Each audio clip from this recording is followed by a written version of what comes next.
Aí, Fábio, você vai. Na hora que eu te falar, você compartilha, entendeu? Mas eu tenho que minimizar, que eu vou perder você. Não, não tem problema, não. Pode ficar tranquilo aí. Pode ficar tranquilo. Na hora que. Isso. Aí eu vou te marcar. Aí, Fábio, você vai. Na hora que eu te falar, você compartilha. Isso.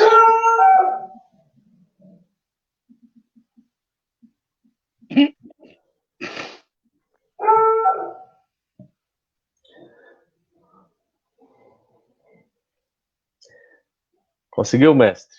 Tá marcado aqui, vou ver se eu faço aqui agora. Aí pode tentar, não tem problema não.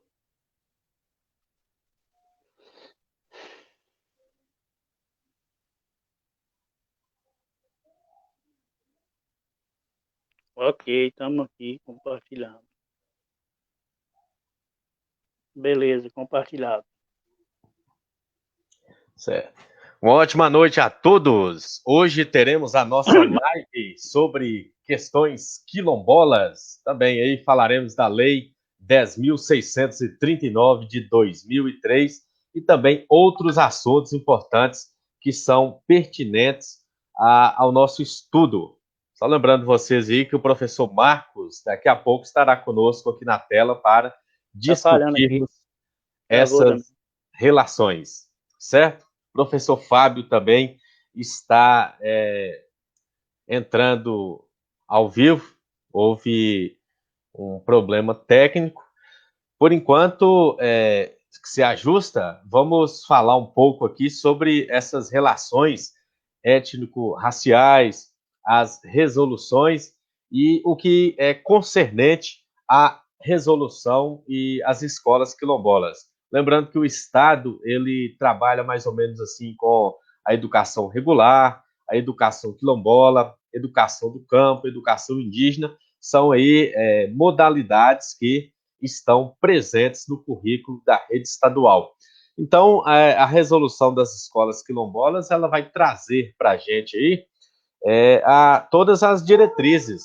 Lembrando que são 32 escolas estaduais quilombolas, o município de Coração de Jesus tem a escola estadual Venceslau Ramos da Cruz na comunidade de São Geral, e também lá é uma comunidade certificada através aí dos processos legais, e tivemos aí a atuação do professor Marcos Veloso nessa certificação, e também lembrando aí que são aí mais de 6 mil alunos, que são alunos descendentes quilombolas, que participam dessa modalidade de ensino.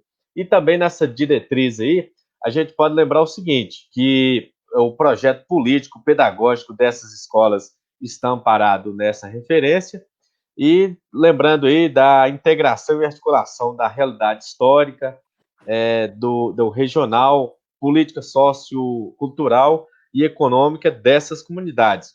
E também a questão do envolvimento e participação dessa população descendente quilombola da possibilidade dessa política pública, certo? Então, nós teceremos informações hoje sobre isso e muito mais informações sobre essas questões.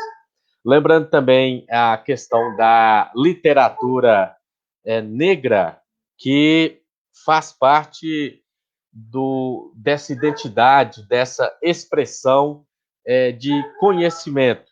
Então, tenhamos aí toda certeza que teremos um debate, uma construção, uma discussão positiva no que concerne às questões quilombolas. Também a questão da Lei 10.639, nós temos no calendário escolar o dia 20 de novembro, que é destinado à educação, destinado aí à questão do Dia da Consciência Negra. E também a gente trabalha junto aí a Semana de Educação para a Vida, em que a gente trabalha temas importantes, temas transversais, e outras políticas públicas importantes no que concerne à educação. Só um segundinho aqui, o professor Marcos, ele está com a tela ainda congelada. Só um segundo aqui, pessoal.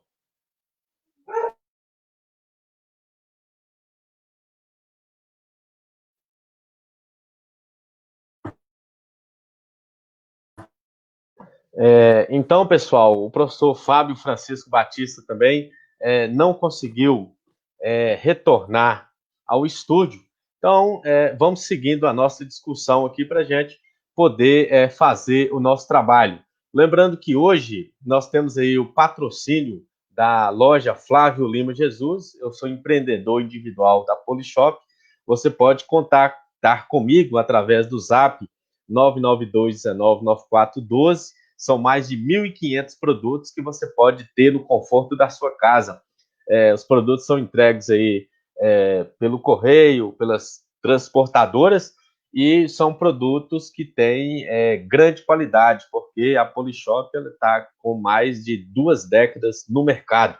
E você também pode anunciar aqui conosco nas nossas lives, o mesmo Zap, 992-199412, e ter o seu produto vinculado à nossa rede, à nossa escola fora da escola, porque nós estamos aqui trabalhando com educação.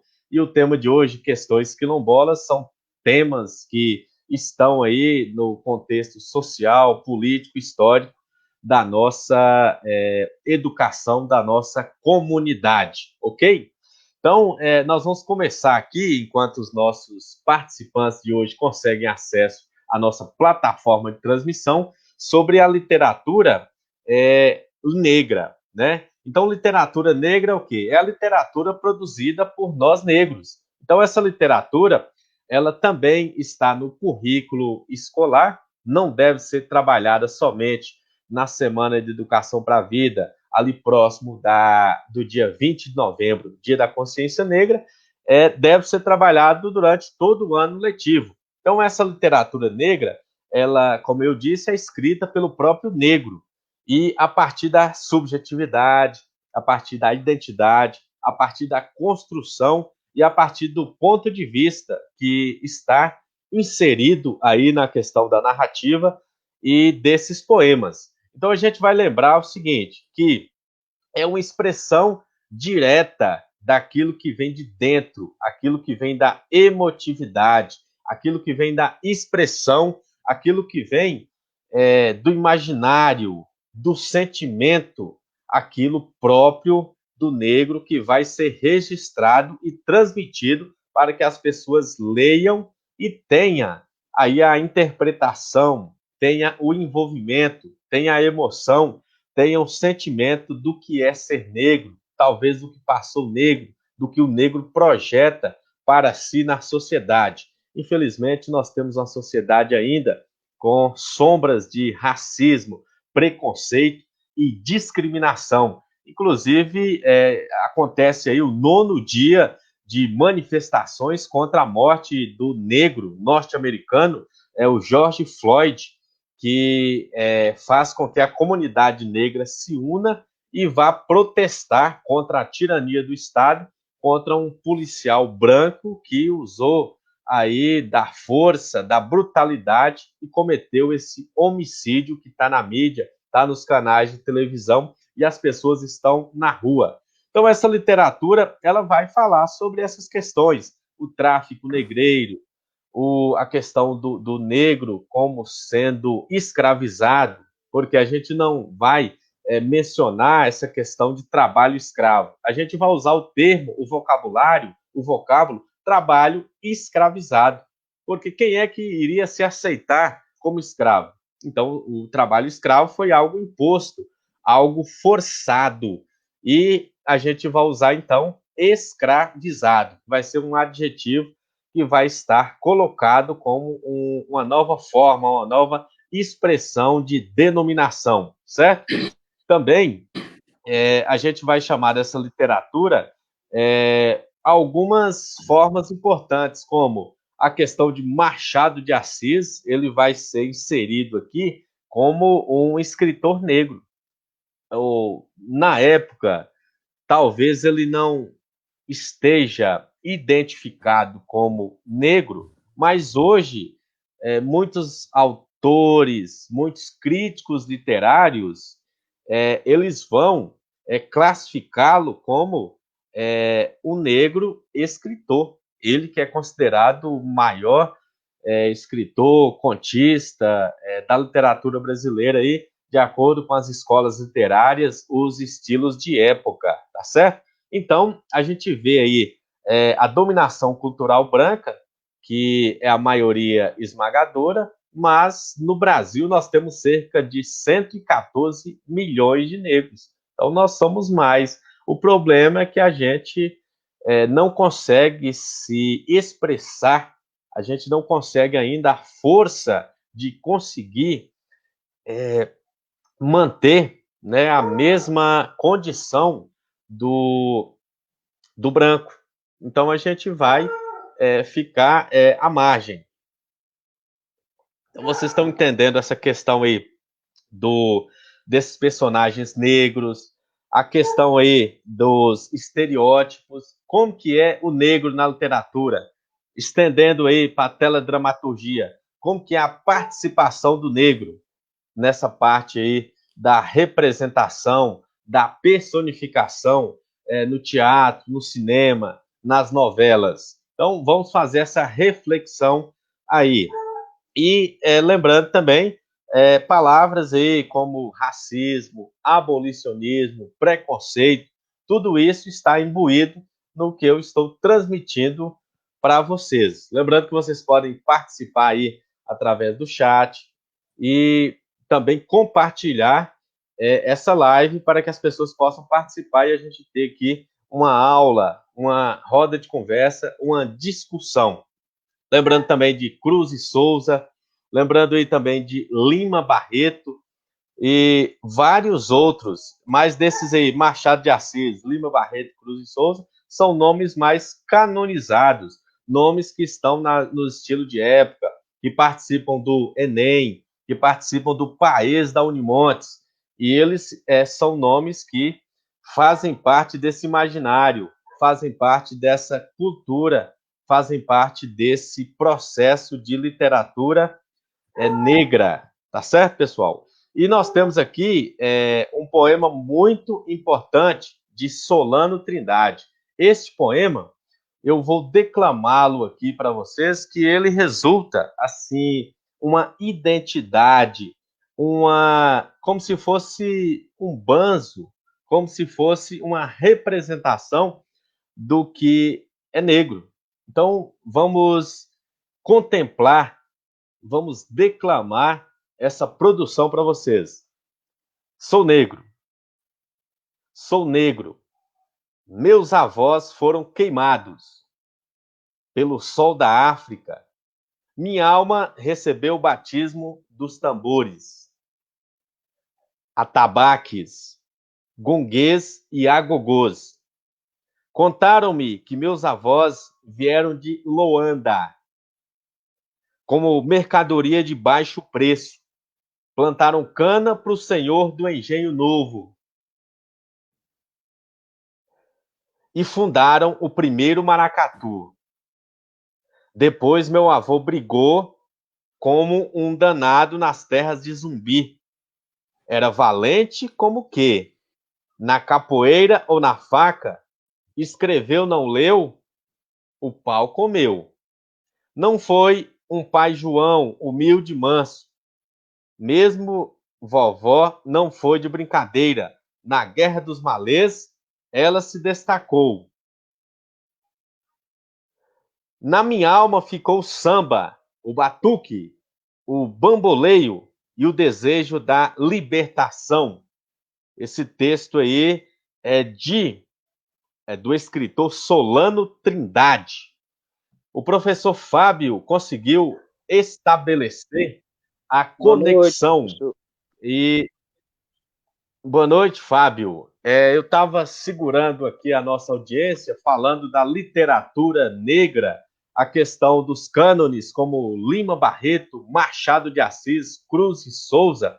e eu declamei o poema aqui chamado Sou Negro, de Solano Trindade, para a gente ilustrar essa africanidade, essa identidade. E a questão também, a gente estava debatendo o trabalho escravizado, porque o negro, nós negros não aceitamos trabalho escravo. O que seria trabalho escravo? O negro aceitou essa condição de submissão, essa condição subhumana. Não, ele foi forçado. Então é trabalho escravizado, forçado aí pelas condições históricas, o senhor como professor de história. Então vou me apresentar novamente para vocês.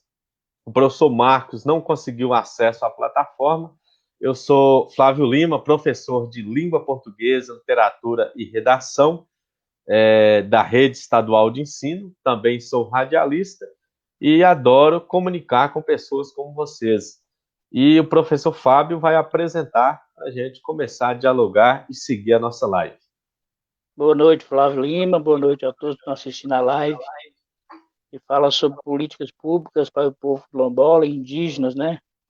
E nós estamos aqui com muito prazer, com muita alegria para falar desse tema, que é um tema atualíssimo, e será atualíssimo por muitos anos, porque o negro é resistência, a luta do negro, né? Resistência.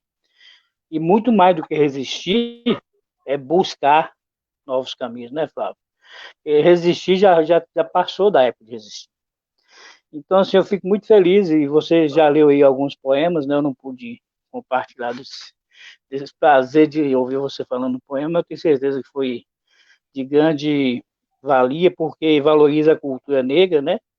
Nós vamos falar aí também sobre a Lei 10.639, de 2003, que ela fala justamente do ensino da educação afrodescendente, né, na escola pública, o que é grandemente importantíssimo, porque nós vamos tratar de identidade cultural, nós vamos tratar de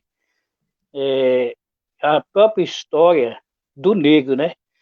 Eu, quando trabalhei história, eu procurei fazer o possível para mostrar uma realidade atual, porque através da realidade atual, eu acho que achava, né, quando eu estava trabalhando, achava que a gente podia mostrar ao aluno as realidades das consequências dessa escravidão que você falou aí agora, né, meu amigo? E aí nós vamos dar continuidade, nós vamos falando sobre esses temas todos aí. Eu gostaria que você falasse agora para a gente. Eu sou o professor Fábio Francisco Batista, sou professor de História, pós-graduado pela Unimontes, formado e pós-graduado na Unimontes, né? Trabalhei em diversas comunidades, cidades do norte de Minas, né? Vou citar algumas aqui para mandar um abraço para todo mundo. Pode ser, Flávio? À vontade, mestre. Pois é, vou mandar um abraço aqui para Glaucilândia, Josenópolis, Pai Pedro, Perizal, Japonvá, Verdelândia, Glaucilândia, Indaiabira, Pai Pedro, Coração de Jesus, Lapinha, Esporas e Brejinho. Um grande abraço a todos vocês. Também São Geraldo 2, Santa Rosa de Lima, aqui em Montes Claros, São Geraldo 2. Eu trabalhei em várias escolas, tive o prazer, a honra, a felicidade de conhecer o norte de Minas trabalhando na educação. Rodei esse norte de Minas todo aí, conheci essa sequidão, inclusive conheci muitas histórias de preconceito, né? Com diretores, professores, vereadores e pessoas da raça negra que realmente eram excluídas, que tinham que mostrar a que vieram, mostrar a resistência e a força do negro dessa sociedade tão preconceituosa que é a nossa, né, Flávio? Inclusive, Fábio, eu coletei um dado aqui que nós somos 114 milhões de negros, ou seja, mais da metade da população brasileira. Porém, não temos expressividade, não temos voz. Por quê? Porque a sociedade ainda tem resquícios, sombras, malditas sombras de racismo, preconceito e discriminação racial. E são muitos fatos que aparecem na mídia. Eu citei também o assassinato cruel do George Floyd nos Estados Unidos, que a mídia está mostrando aí, já é o 9º dia de manifestações contra o racismo. E isso é um fato que também suscita e traz para a gente as questões de você colocar nas pessoas esse imaginário, essa história, essas consequências de uma sociedade que nós temos nas desigualdades sociais, econômicas, raciais e desigualdade quase que em tudo. E nós negros temos que fazer muito mais para sermos reconhecidos. Então, como você citou aí, às vezes consegue um cargo mais elevado, vamos assim dizer, uma função expressiva, mas mesmo assim ele tem que provar mais do que os outros que ele está à altura, que ele é capacitado para aquele cargo. Pode ser um delegado de polícia, um diretor de escola, um prefeito, um presidente, um Jogador de professor, futebol, um um técnico, jogador de futebol, técnico. Então, muitos casos, né? é, é complicado o nosso país, ainda no século XXI, continuar com esse preconceito, discriminação e racismo. Eu uso essas 3 palavras porque são sinônimos e dá um impacto maior na questão de chamar para discussão e a gente fazer uma sociedade, vamos colocar, fraterna, porque temos 3 raças: a raça branca, o índio e o negro. Mas a raça é uma só, é a raça humana, não é, professor? Com certeza, né, Flávio? A gente vê aí, tudo que você falou aí, é uma luta milenar quase, centenária, né? Muitos anos de luta, de busca de firmação, né? De se firmar. E a história brasileira, por exemplo, ela foi muito branca, sempre foi muito branca. Porque o negro brasileiro sempre foi visto nas escolas como escravo mesmo. Não era ensinado a cultura do negro, os heróis negros, né? Os heróis negros, como o Zumbi, por exemplo, é ensinado mais do ponto de vista de vilão. O Zumbi seria muito mais como vilão que como herói dos negros. Então, assim, existe toda uma cultura no Brasil e do mundo que a gente vê nos Estados Unidos, apesar de toda a evolução que tem nos Estados Unidos, que é o país centro do mundo, né? Apesar de toda a evolução, o negro lá ainda ele porque o racismo lá ele é mais evidente. Aqui no Brasil ele ainda é camuflado, mas lá é bem evidente, é bem claro a divisão, o apartheid. Lá ele é natural. Você vê um apartheid lá, como assim, eles reconhecem esse apartheid, né? Tenta combater esse apartheid com a cultura, com a imposição da cultura negra sobre a branca, ou então pelo menos concorrendo culturalmente. Quando você leu esses textos aí que você leu, que eu tenho certeza que foi maravilhoso, de poetas negros, né? É o que os negros têm que fazer hoje. O negro, o que ele tem que fazer? Ele tem que continuar produzindo cultura, produzindo livros, né? O Marcos chegou aí. Produzindo livros, produzindo pesquisas, né? Nós lembramos aí o Newton Santos, né? Grande geógrafo negro, uma das grandes referências mundiais da geografia, né? Brasileiro, orgulho. Então, é o que você falou aí, uma comunidade fraterna, né? A gente tem que chegar num ponto, um nível intelectual, um nível social igualar, né, e mostrar que o povo brasileiro tem a sua diversidade cultural e é isso que identifica o nosso povo. E essa identidade cultural diversificada vem de onde? Dos índios, do branco, do negro, dos mestiços, né? De toda essa miscigenação que nós formamos aí. Então nós precisamos sempre reforçar. E aí nós vamos falar da Lei 10.639, que vem justamente com essa proposta de mostrar ao povo brasileiro a importância, né? A importância da cultura negra na nossa formação cultural, na nossa formação social como povo brasileiro, né? De que o negro somos nós, por exemplo. Um exemplo bem pessoal aqui, Flávio. Sim. Eu sou branco, me considero branco, mas eu tenho parentes negros. tem irmãos negros, tem desculpa, não, tios negros, tio negro, tem os sobrinhos negros, né? Tem então a família já está misturada o suficiente.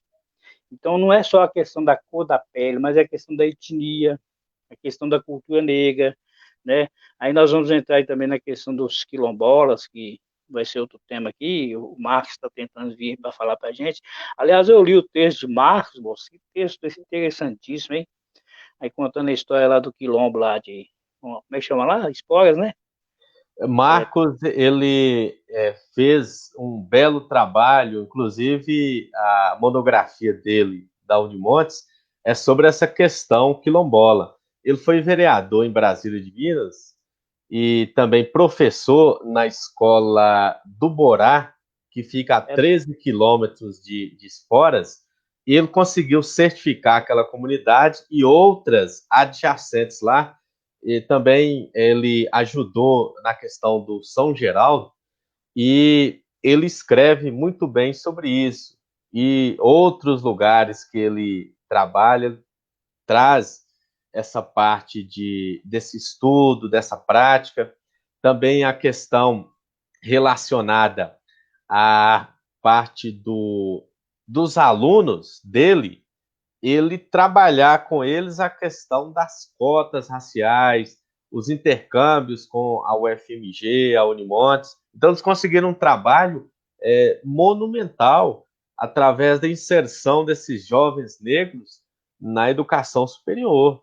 E por isso que eu convidei, né? Eu não conheço tanto assim, mas de referência, pelo trabalho que ele faz, eu respeito muito. Ele também é militante do Sindiúte, viaja com a gente, mas eu conheço mais é pelo trabalho. Eu o respeito, a grandiosidade que ele tem em Brasília de Minas, nessas comunidades quilombolas, é o trabalho que ele faz nessa parte de educação, pertencimento e também de mostrar esse direito, o direito à terra, o direito à educação, o direito à identidade cultural e outros fatores aí que estão na nossa Constituição. Então nós temos aqui, Fábio, na audiência, Danilo Santos, professor, também aqui Marcos também está na audiência, está tentando entrar aí. Infelizmente a internet não está cooperando, mas são problemas técnicos. Nós estamos aqui. Se não der certo hoje, temos oportunidades. Nós estamos em casa, em é verdade. distanciamento social. Então, Estamos à já, disposição. Jaciel Soares Ferreira também, ele tem o seu estúdio de lives, faz um belo trabalho. Professor Dionísio Alves, também está aí na audiência. A Quero Luciane puxar, Nogueira, vou te sim, interromper, eu quero puxar a orelha de Dionísio, porque Dionísio tem que vir aqui falar com a gente. Qualquer hora nós vamos fazer uma live, eu tenho um prazer de conversar muito com o Dionísio aí. Tá? ele, Você deve estar vendo a ele, gente. Um beijo, Dionísio. Dionísio, ele, gente fina. Gosto ele, demais. disse, ele disse que está preparando para a gente fazer um aqui que vai dar muita audiência. Também aí a Luciane Nogueira, que é especialista educacional, Luiz Lima, ele está falando da comunidade de São Geraldo, aqui em Coração de Jesus, e perguntando se tem outra no município. Eu só conheço a questão do distrito de São Geraldo, que tem a certificação, mas pode ser que tenha outros redutos, mas tem que ser pesquisado, catalogado e feito aí o processo de certificação. Talvez essa live sirva para as pessoas acordarem e procurarem os seus direitos, que é esse processo de certificação. Professora Ivonete Cardoso Amaral está na audiência também, professora de São Luís Esporas, eu considero muito. Também Antônio Geraldo está falando com o Luiz Lima aqui, que não, que as outras comunidades ficam em São João da Lagoa e Francisco Sá. Para você ver que coisa bacana.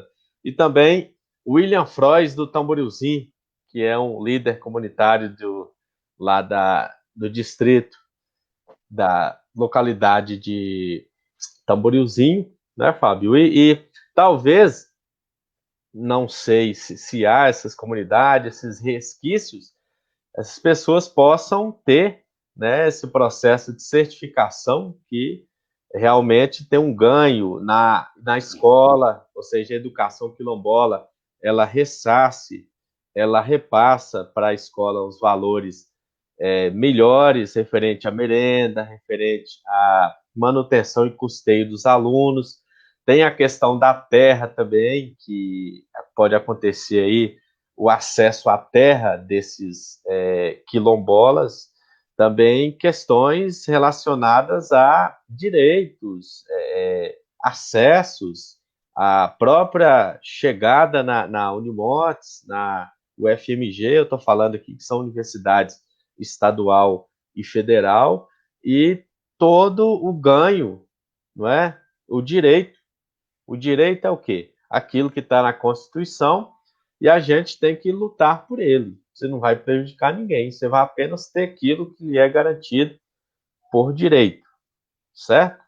E a importância da gente debater esses temas, uma vez que o nosso país ele é um país que está em construção, é um país novo nessa questão democrática, também na questão da educação, 2015, 2016, saiu uma resolução específica para a questão das escolas quilombolas, e também a gente lembrar aqui do processo dessa lei 10.639 do ano de 2003. Como que é essa lei, professor Fábio? Essa lei consta que nas escolas deve ser ensinado, né, a cultura negra, né, como regra, como lei, porque até então existia até o medo de passar a cultura negra como realmente ela é. A história do negro, não a história do Brasil com o negro, mas a história do negro no Brasil. Quem são Certo. esses escritores, esses heróis, esses grandes homens, mulheres que fizeram a história, como a Dandara, a mulher do Zumbi, e não, o Ganga Zumba, que é tio dele, se não me engano. Então, assim, todos esses negros que lutaram, que buscaram a liberdade, porque a história do negro no Brasil, Flávio, ela está muito ligada a essa resistência em busca da liberdade, né? Porque pelo fato de ter sido um povo escravizado, um negro que foi escravizado no Brasil, foi assim que ele veio para cá. Então a busca dele é sempre a liberdade. A questão da terra dos quilombolas, por exemplo, é a questão de liberdade. Então a posse da terra para os quilombolas é a comprovação da luta, de ter vencido uma luta, né? Porque eles ficaram livres, conseguiram vencer culturalmente, segurar uma cultura, né? Prosperar, conservar sua terra, mas não tem a posse.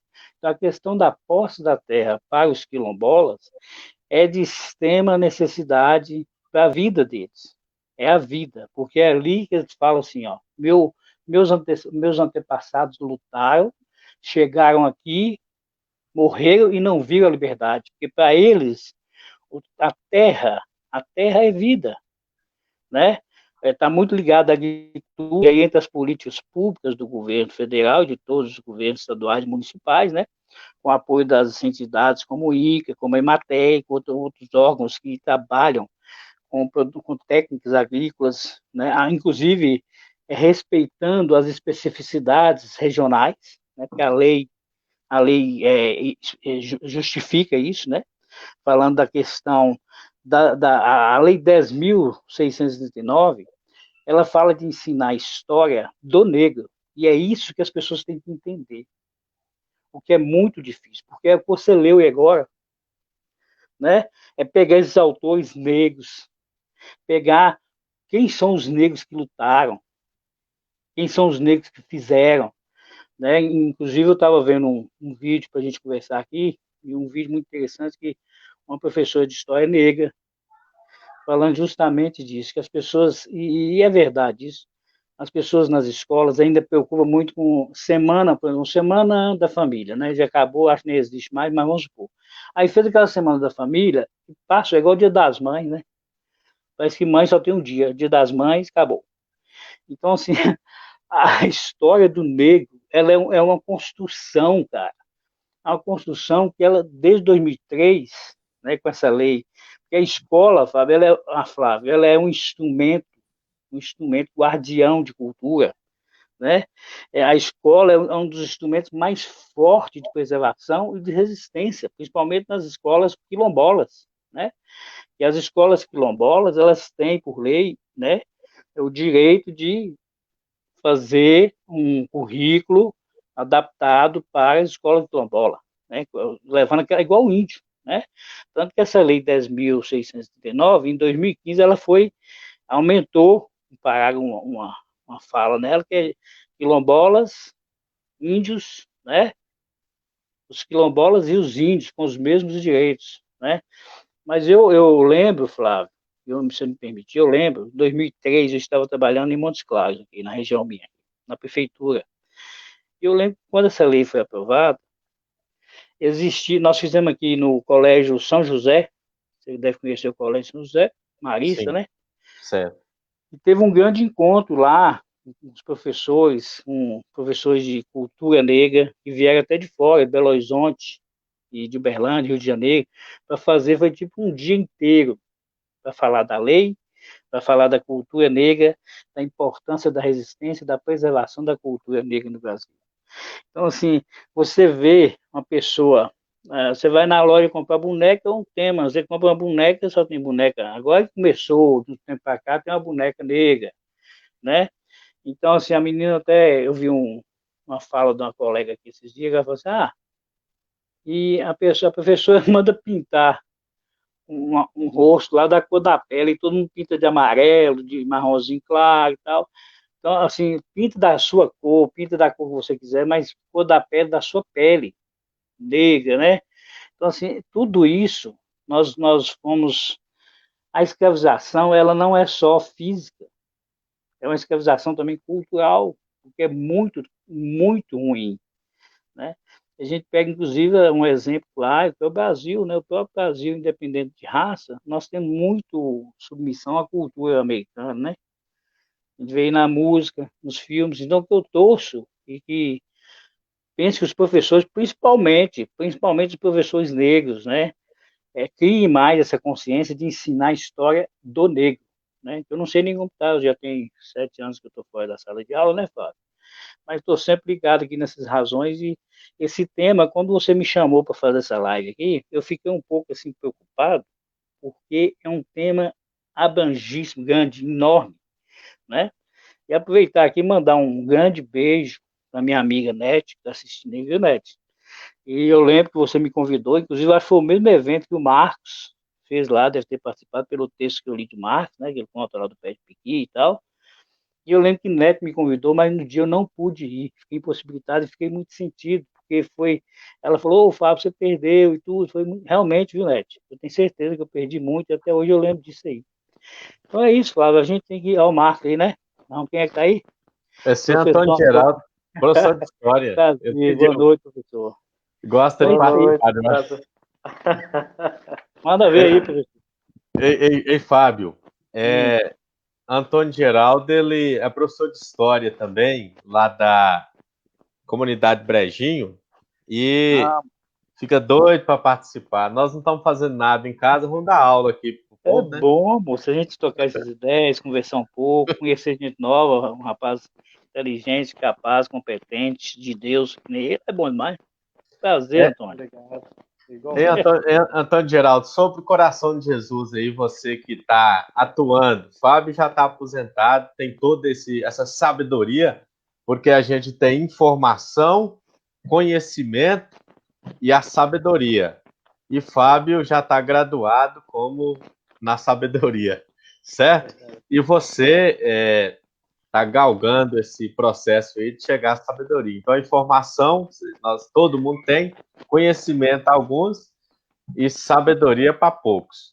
Como que é em Coração de Jesus, nos seus estudos aí, essa questão aí de quilombola, se há outra comunidade que você sabe que tem potencial para ser certificada, algum resquício, algum indício de que ela tem esse direito e que as pessoas, talvez através dessa nossa discussão, eles possam acender a luz de alerta e exigir esse direito.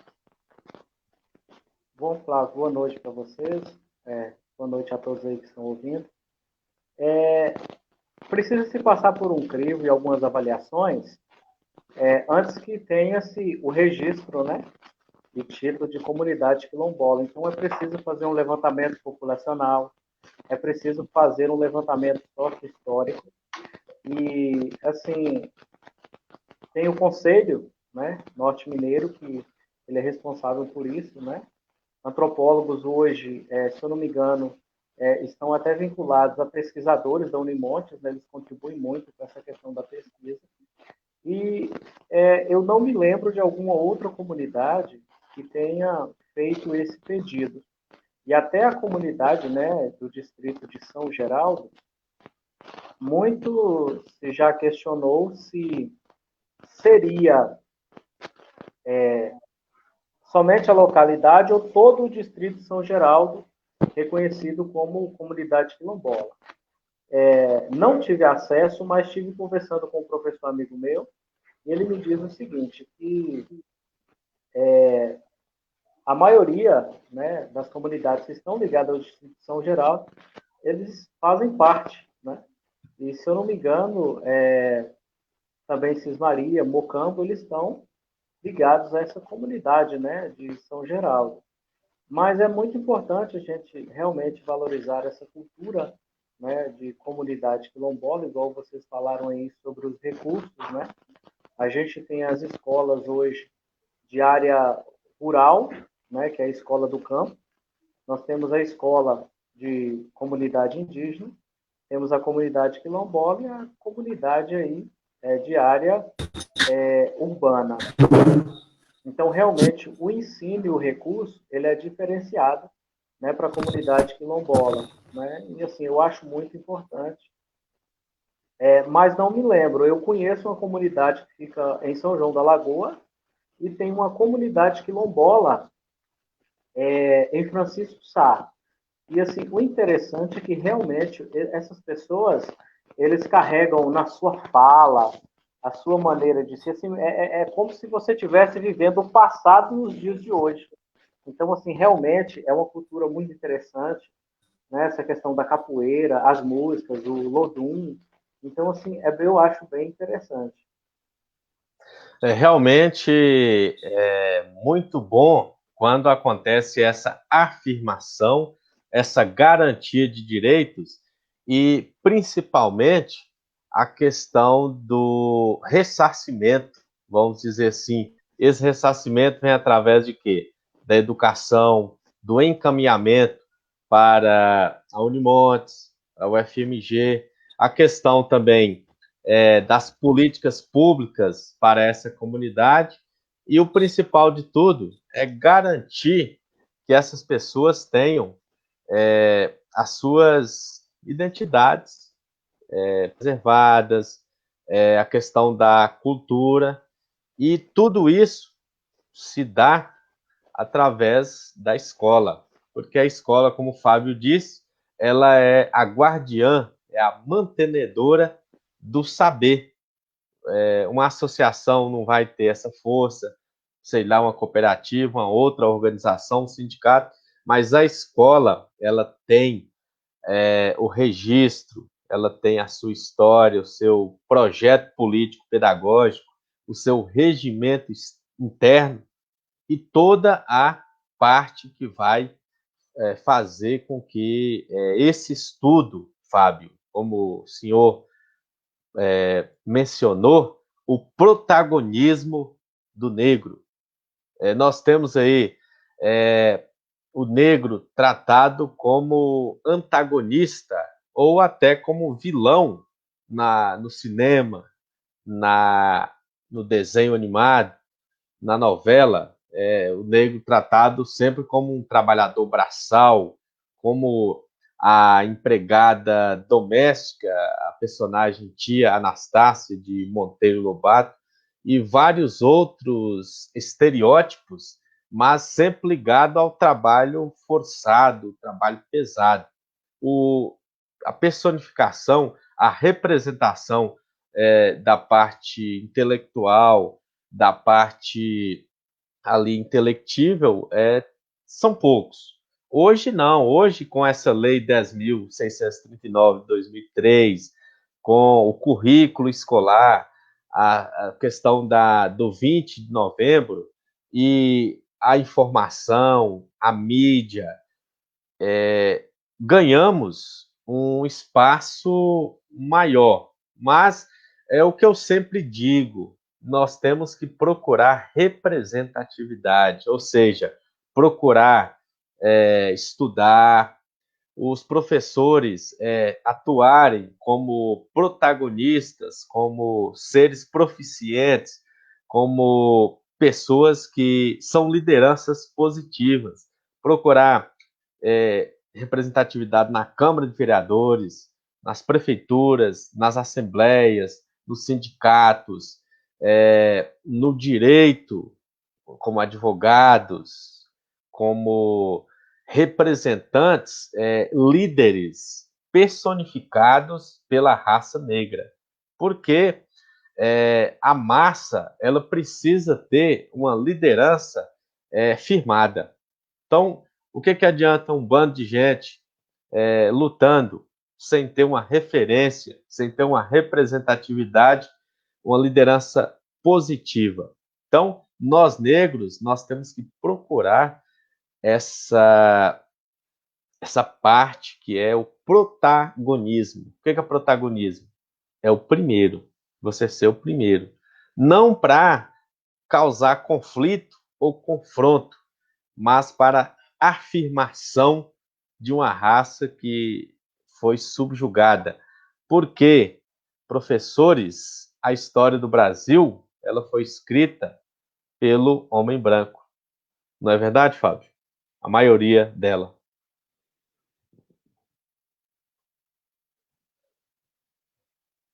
Eu não sei o que é isso. Essa semana não, foi ontem ou anteontem, se não me engano. Eu vi a fala do Sérgio Camargo, né? Ele é presidente lá da Fundação Palmares. O presidente da Fundação Palmares, né? Ele chamou as entidades negras de escória.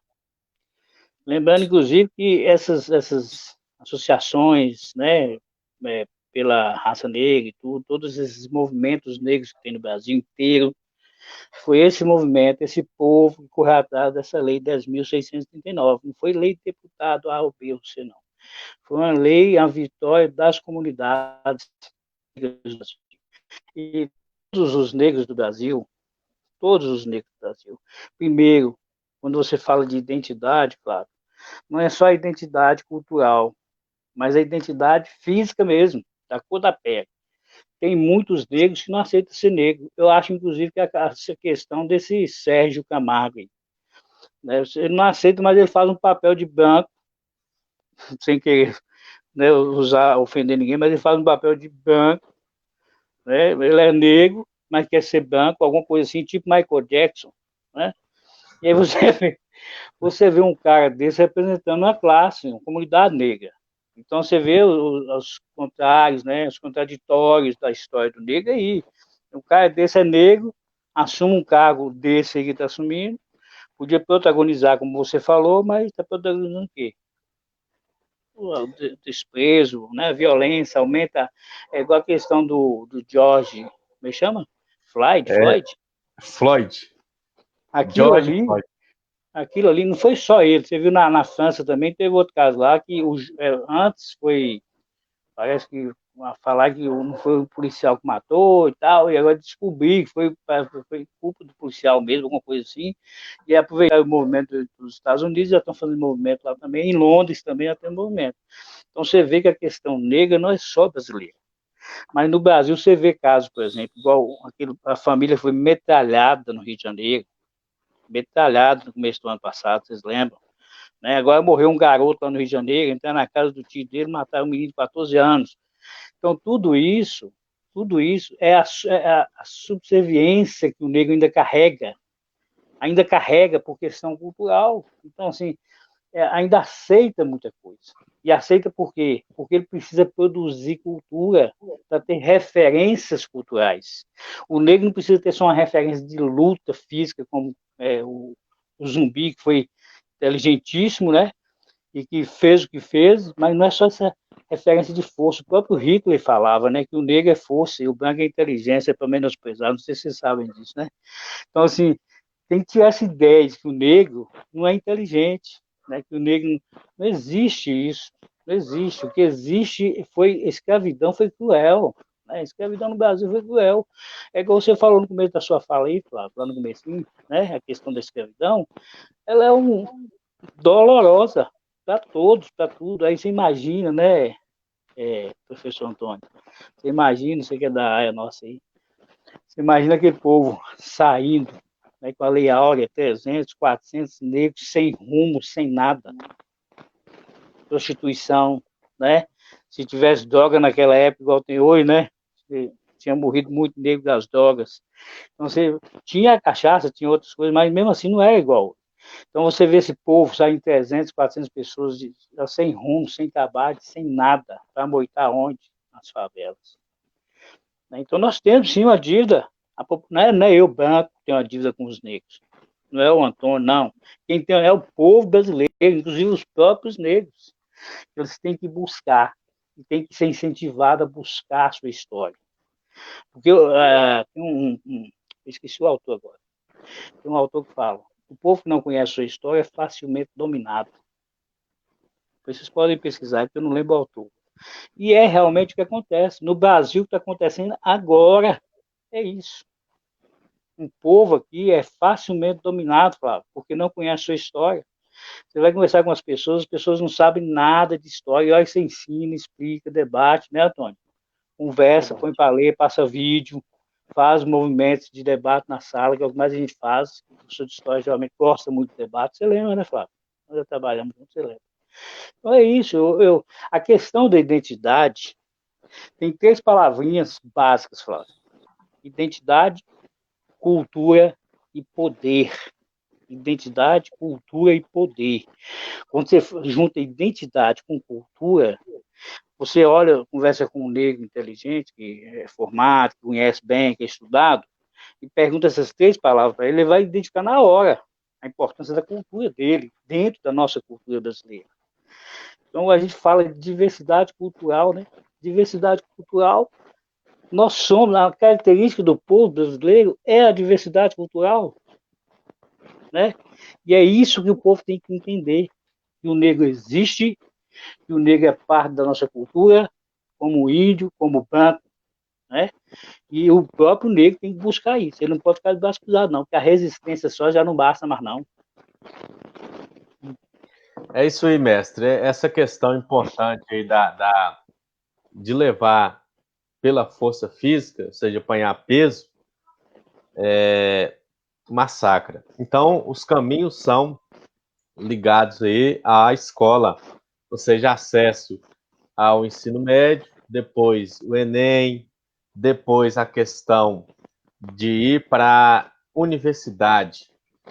O que você pode falar para nós aí, Antônio Geraldo? Só um minuto aqui rapidinho. Lembrar de que Georgia Nilza Veloso Macedo, ela é especialista, ela fala aqui que parece que o Mucambo também está na luta pela certificação. O Mucambo pertence ao distrito de São Geraldo.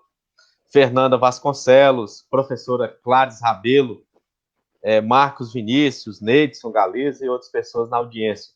E sobre as cotas, Antônio Geraldo, qual é a sua opinião como professor, como cidadão? Como que se dá esse raciocínio aí? Eu fiquei pensando assim, refletindo, quando o professor Fábio falava, eu viajei demais, sabe? É muito legal. Porque o... quem é professor de história, ele tem que ter uma memória fértil, né? Tem que plantar. E assim, que bom, eu gostei muito da participação dele, as colocações muito bacanas, né?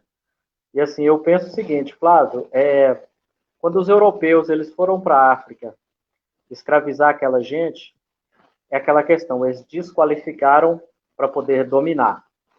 Então, o que na sociedade hoje nós vemos é uma desqualificação para poder dominar. Eles diziam o seguinte: nós estamos indo e este povo não tem cultura e esse povo não tem religião, então nós vamos levar nossa cultura e nossa religião para eles. Então desqualificaram os povos, né, africanos para poder dominá-los. Nós vemos isso, o seguinte: uma dificuldade que eu tive na minha formação é porque a história da África, eles tinham um costume oral. Então, eram histórias tribais que eram passadas de um povo para outro. E, assim, os livros que nós tínhamos, tinham muitos autores europeus, né? Então, é a história da África contada de forma eurocêntrica. Então, assim, foi uma dificuldade que eu tive. Nós sabemos que, realmente, no Brasil, o negro, ele sofre perseguições, sim. Flávio, o senhor é professor de língua portuguesa. O preconceito ele está presente na língua portuguesa. Se você está falando mal de mim, você está denegrindo a minha imagem. Não é assim? Quando a coisa está feia, a coisa está preta. Não é um ditado popular que diz isso? Teve uma confusão ali, só viu o neguinho correndo. Ah, mas o branco também não corre, o branco também não se envolve em confusão. Quando uma namorada briga com o namorado, ela vai e diz assim: me respeita que eu não sou duas negras. Oh, mas espera aqui, a mulher negra, ela não é uma mulher de respeito? Então, assim, a gente vê essas questões culturais enraigadas. Muitos até ditos populares, eu parei de dizer porque eu sei que ele é um termo pejorativo. Então, assim, hoje nós vemos o seguinte: se principalmente o mercado, ele trabalha muito com a imagem, não é assim? Trabalha muito com a imagem. Se uma moça, eu digo isso porque amigas minhas negras disseram isso, que quando elas foram até lojas procurar serviço, olharam ela de cima e embaixo, e estavam concorrendo com moças brancas, e as brancas conseguiram serviço e elas não.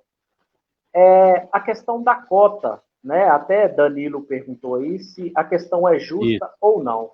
Eu não vou dizer se é justo ou não, eu vou dar dados. E aí eu prefiro que eles tirem as conclusões, né? E que vocês também tirem as conclusões de vocês. Vocês que foram a um médico no último mês ou nos últimos 3 meses, qual era a cor do médico? Vocês que foram no dentista, 3 meses, no máximo, qual era a cor do dentista? Qual era a cor do juiz? Quantos juízes negros que vocês conhecem? Quantos professores, colegas dos senhores nas escolas eram negros?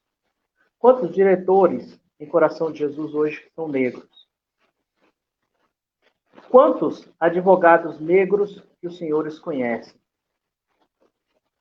Na minha turma, são 57 alunos do curso de psicologia. Temos uma aluna negra. Cadê o negro? Nos cursos de medicina. Cadê o negro? Nos cursos de odontologia. Cadê os negros? Nos cursos de licenciatura. Cadê os negros? Nos cursos de direito. Cadê os negros? Nos cursos de engenharia. E eu digo isso porque eu trabalhei como agente socioeducativo. 68% dos internos que ali estavam, né, adolescentes em conflito com a lei, como o sistema socioeducativo retrata, eles eram negros. Quando o professor Fábio diz mesmo sobre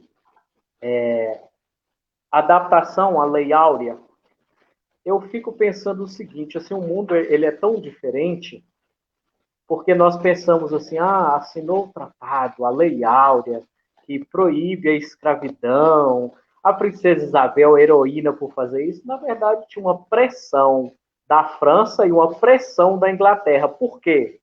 O escravo, ele não tem vínculo empregatício, ele não recebe dinheiro ou compensação monetária. Então, o escravo, ele não ia contribuir para o capitalismo. Então, era melhor ele livre, procurando o serviço e consumindo os bens que, na caminhada industrial, a França e a Inglaterra estavam na frente. E também Estados Unidos estavam participando, né, da já segunda e terceira revolução industrial. Então, assim, na verdade, é um interesse. Então, é algo que nós temos que refletir bastante. Mas o negro também tem capacidade igual o branco, verdade. Mas tiveram pesquisas aí que dizem que a população branca, os seus salários são superiores à população negra, eles recebem menos. Então, por que nas periferias também eles são maioria? Será que uma pessoa da periferia ele tem as mesmas condições que uma pessoa de classe média? Um exemplo, o aluno pré-vestibulando do ensino de classe média. Ele tem um motorista particular, às vezes o pai ou a mãe leva. Ele tem condições de ter uma internet boa, uma impressora boa. Se no cursinho ele não está dando conta, ele consegue um professor particular. Ele tem ar-condicionado, não precisa trabalhar. E uma pessoa de classe baixa tem que pegar o busão, a lotação cheia, às vezes tem que andar a pé ou ir de bicicleta, é bolsista. Às vezes não tem tanto conforto. Será que a meritocracia seria justa, então? Realmente são desigualdades sociais, econômicas, culturais, todos os termos que a gente poder usar aí. Você pega o substantivo desigualdade e vai desqualificando essa parcela da população que, conforme eu disse, tem que enfrentar de forma que seja representada, ou seja, assumir esses cargos que você citou aí. Para isso, tem que enfrentar a chuva, a poeira, lotação, enfrentar aí, gastar a sola da botina mesmo, porque não tem esse conforto. E para isso, a questão da cota que Danilo Santos perguntou,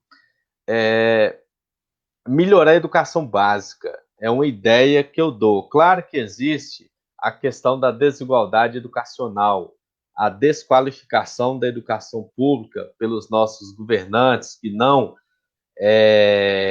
aplicam as verbas do Fundeb, os recursos de QESE.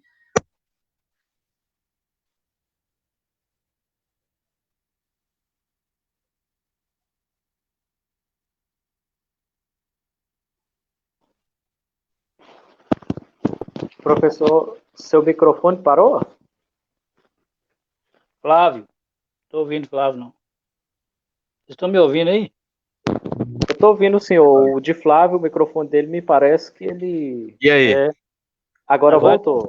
Voltou? Então, continuando o raciocínio, eu falava a questão das desigualdades educacionais. E se o governo ele colocasse na educação os 25% previstos na Constituição, se houvesse aí por parte dos governantes a aplicação do Fundeb de forma verdadeira e que a educação fosse equitativa e não igualitária, ou seja, todo mundo dessa utopia que nós temos, dessa equidade, talvez não precisasse das cotas. Mas para isso acontecer, demora. Então, por enquanto, a gente tem que dosar as cotas de uma forma bem tranquila, gradual e segura, para depois a gente ter essa equidade, que seria quase que uma utopia, ou seja, uma educação pública de qualidade, porque nós negros não temos condição alguma de pagar a escola particular, comprar o material escolar e a manutenção como estudante, como você mencionou, Antônio Geraldo.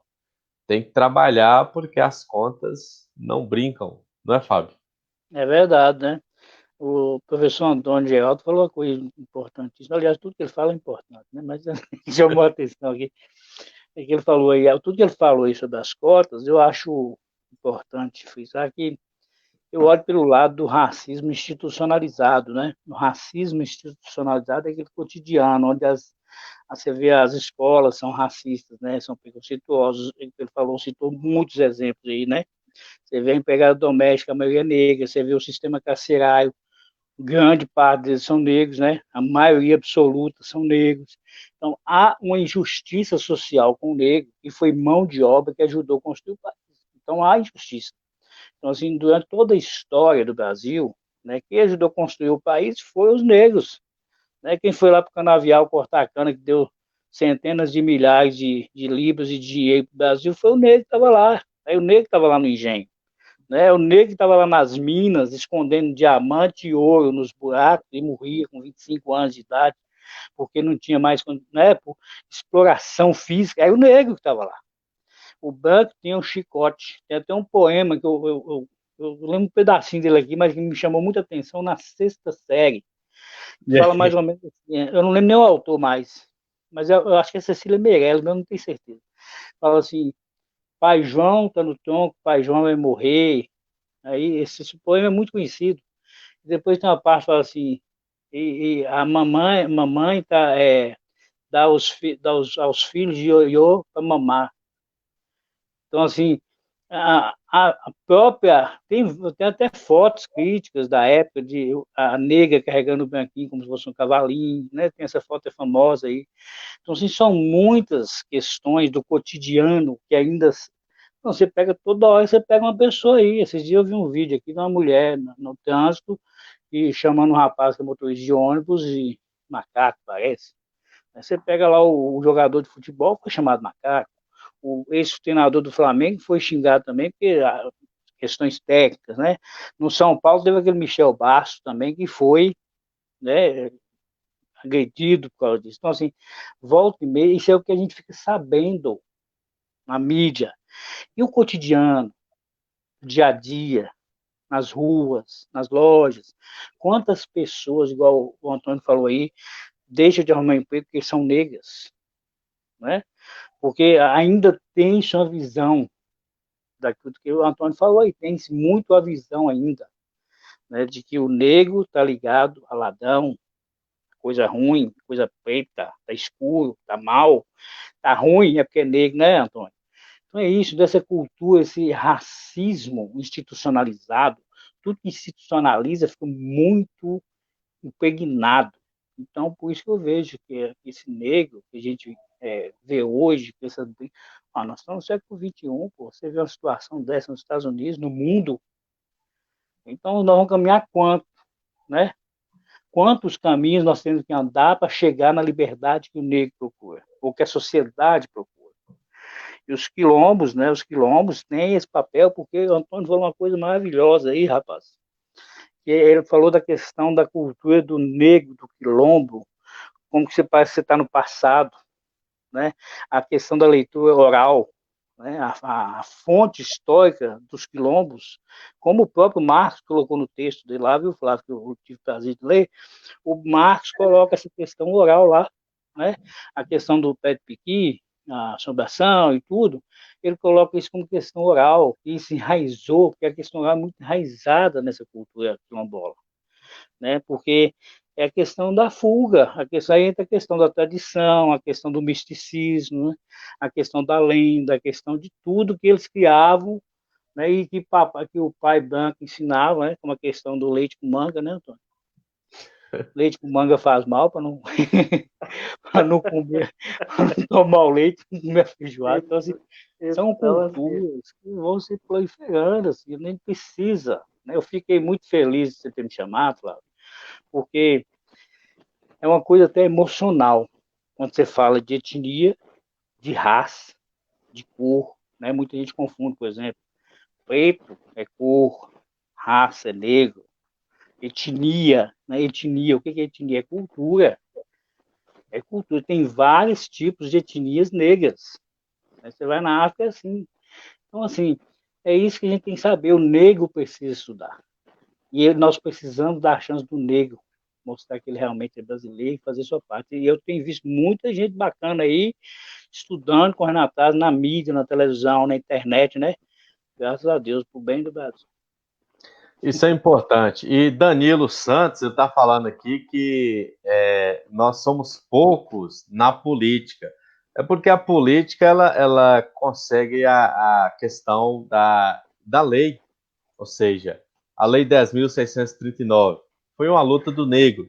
Se houvessem mais negros na política, talvez essa legislação fosse melhor aprofundada, fosse aplicada com mais celeridade. Então, é a questão que eu falei do protagonismo, ou seja, ser o primeiro, não para o confronto ou para o conflito, mas para a representação, para a identidade e a significação. Então, nós negros temos que estudar, fazer o ensino médio, procurar o direito das cotas, porque elas ainda são um meio, porque os governantes não investem o suficiente o que proposto na Constituição, os 25% das arrecadações, a questão aí do investimento na capacitação dos professores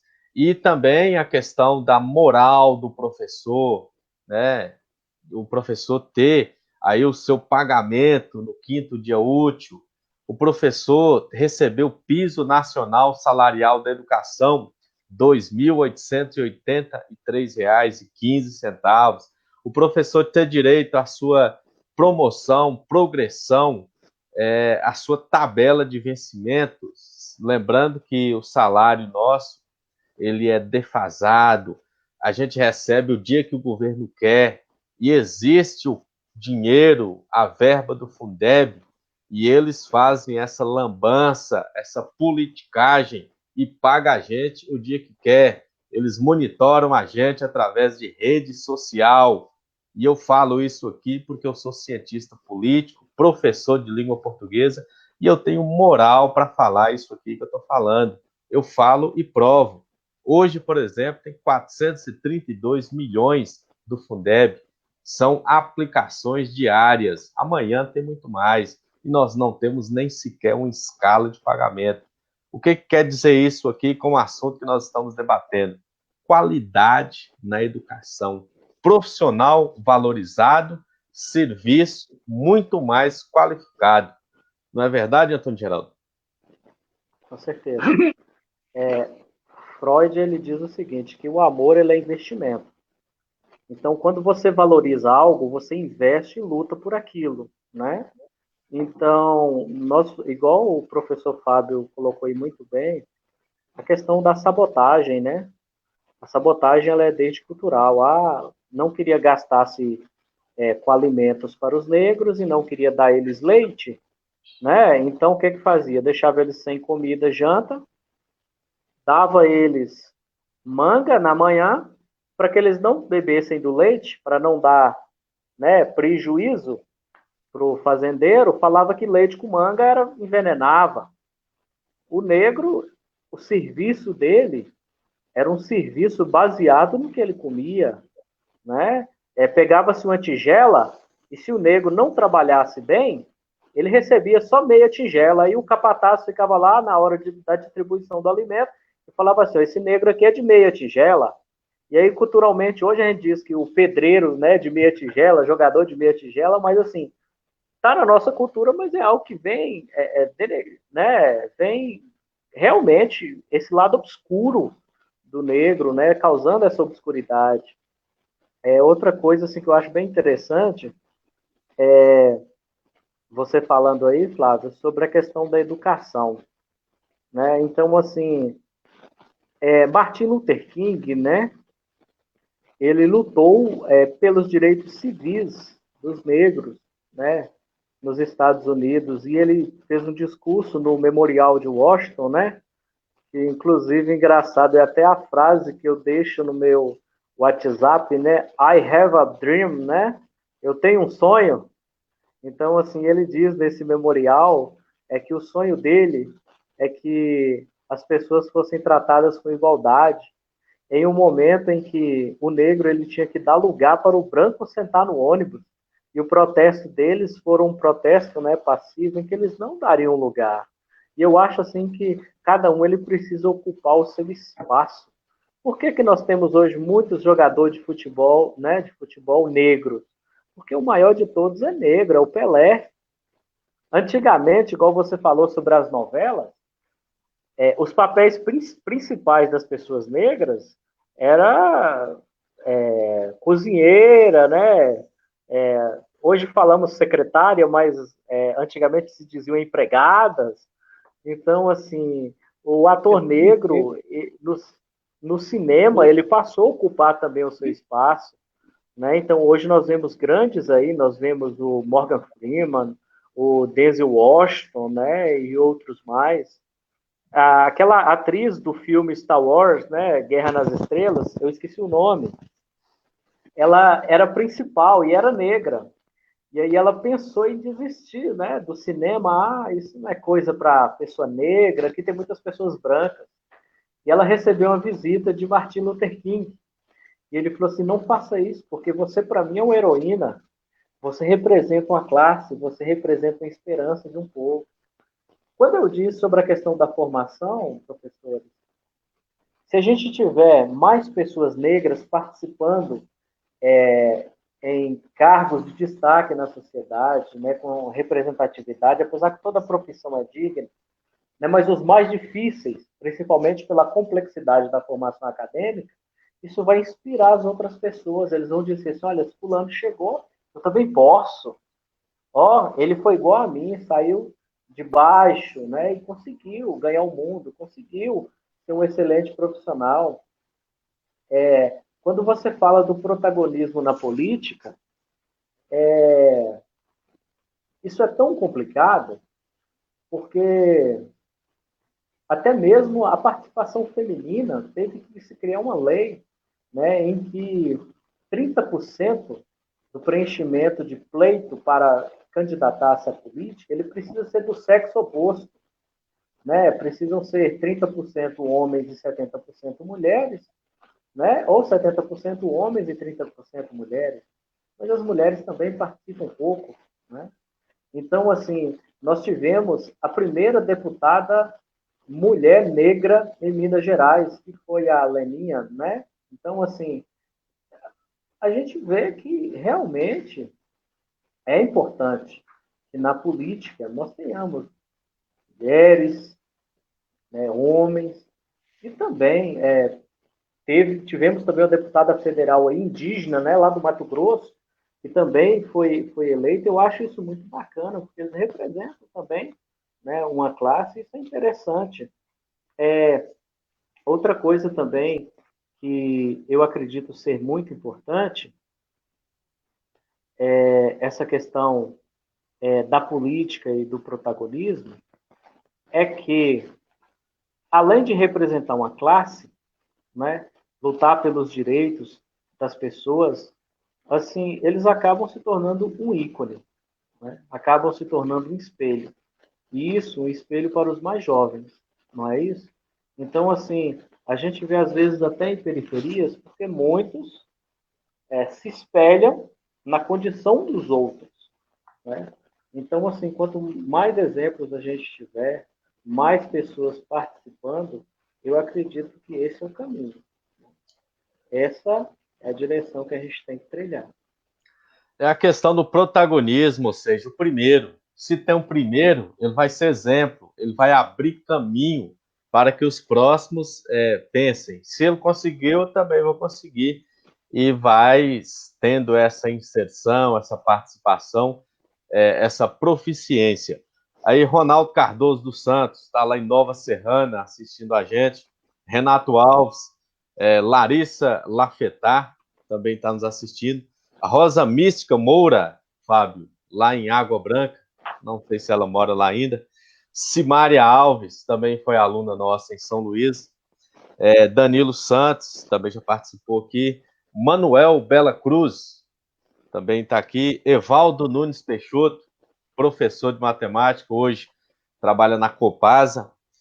O professor Marcos também, infelizmente, não conseguiu a conexão, mas depois a gente pode fazer uma nova live com ele. E outras pessoas. Então, chegada a hora da gente fazer as considerações finais, vamos começar com o Fábio. Então, Do que nós combinamos, mestre, faltou alguma coisa assim, de mencionar? O senhor pode divulgar aí. Eu acredito que faltou a gente falar um pouco das políticas públicas, mas já passando, nós falamos algumas coisas quando nós falamos dos projetos na questão do reflorestamento, do meio ambiente, na questão dos quilombolas, né? E as políticas públicas são fundamentais para a sobrevivência, como as próprias políticas educacionais, né? Com essas adaptações regionalizadas e também com os órgãos que trabalham, porque os órgãos, como a Emater, INCA, etc., eles reconhecem primeiro a terra e o dono da terra. Então, você chega no quilombo que não tem dono, né, que é todo mundo, mas aí são cidadãos. Aí é da questão da cidadania, né?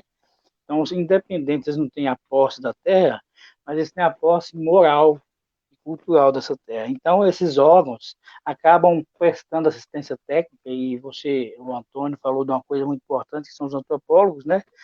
Que estão sempre lá acompanhando porque não é só dar semente industrializado, produto, não tem que ser a semente que eles estão acostumados, tem que ser aquela cultura.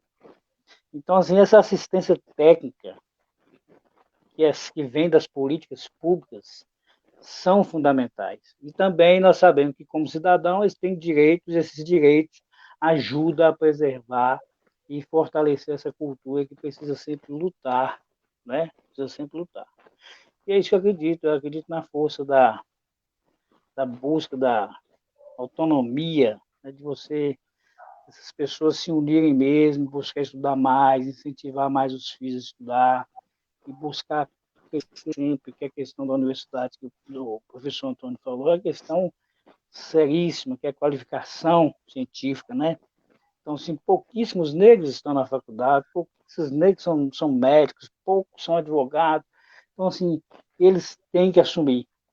E a fase da resistência já passou, né? Eles agora têm que crescer, não tem que resistir mais nada. O negro já tem o seu lugar, ele só precisa pegar esse lugar e abraçar e mostrar a cara brasileira deles para nós. É isso aí. Agradecer a todos, né? Dar um abraço a todos os meus alunos queridos que participaram aí, ao professor Antônio, a você, Flávio, pelo convite, e a todos os meus colegas, né? Foi um prazer, uma alegria, e da próxima nós também firme. Valeu, mestre. E Antônio Geraldo? Bom, Flávio, eu agradeço aí pelo convite, né? É muito bom poder participar, bater o famoso dedo de prosa, né? Compartilhar um pouquinho assim, das experiências e aprender também. Acredito que não só para mim, mas para todos aí foi um grande aprendizado, né? Essa é uma riqueza tamanha. Agradeço a você, Flávio Lima, ao professor Fábio, um prazer, né? Estar aí participando com o senhor, né? Desse encontro e agradecer a todos também que aí estão assistindo nessa live. Um grande abraço, uma boa noite e sabemos que direito é direito, né? Não se esqueça. E se o professor Marcos publicou ali, ó, vá em busca de seu povo, ame-o, aprenda com ele, comece com aquilo que ele sabe, construa sobre aquilo que ele tem. Kwame, esse nome eu não vou conseguir traduzir, ler da forma que... Alguém de vocês consegue, Gezinho? Eu não tenho acesso a nada aqui. Você, Pode aproveitar, enquanto vocês leem, aproveitar aqui. Sim. Mandar um abraço para o professor Marcos, agradecer. Não foi dessa vez, mas quem sabe se é de outra, a gente pode participar junto. Eu gostaria muito de tê-lo ouvido, mas não deu certo, né? Agradecer muito ao professor Antônio, viu? Pessoa finíssima. Mas aí a gente marca depois. Kwame Nkrumah, essa frase norteou nosso trabalho. E ele fala também que tataraneto de escravo comprado nas margens do Rio São Francisco. E quantas histórias esse Rio São Francisco não tem para contar? Até mesmo o Rio Canabrava, aqui em Coração de Jesus, a nossa região também. Flávio Pacuí, Flávio Santos, né, falando aí da diversidade cultural, de ações públicas que possam promover desenvolvimento sustentável e socialmente justa. Então, política pública é tudo aquilo que vem beneficiar, ou seja, é um ressarcimento do cidadão em prol Garantia do esse seu direito, voto né? e do pagamento de impostos. Entendeu, pessoal? Então, quando a gente fala de política pública, é o quê? É o ressarcimento do cidadão dos seus impostos e do seu voto. Ou seja, é a escola, é a rua asfaltada, é o direito a ter direito, é a vaga na faculdade, é o Enem. Então, tudo aquilo que vem do público para a melhoria do cidadão é uma política pública. Então, a gente sempre está falando de política pública. Às vezes, as pessoas não o identificam com esse vocábulo ou essa sentença, políticas públicas, mas é o ressarcimento do voto e do imposto. Uma ótima noite a todos. Obrigado pela audiência. Nós estamos aqui para dar aula para vocês fora da escola. Boa noite. Boa noite.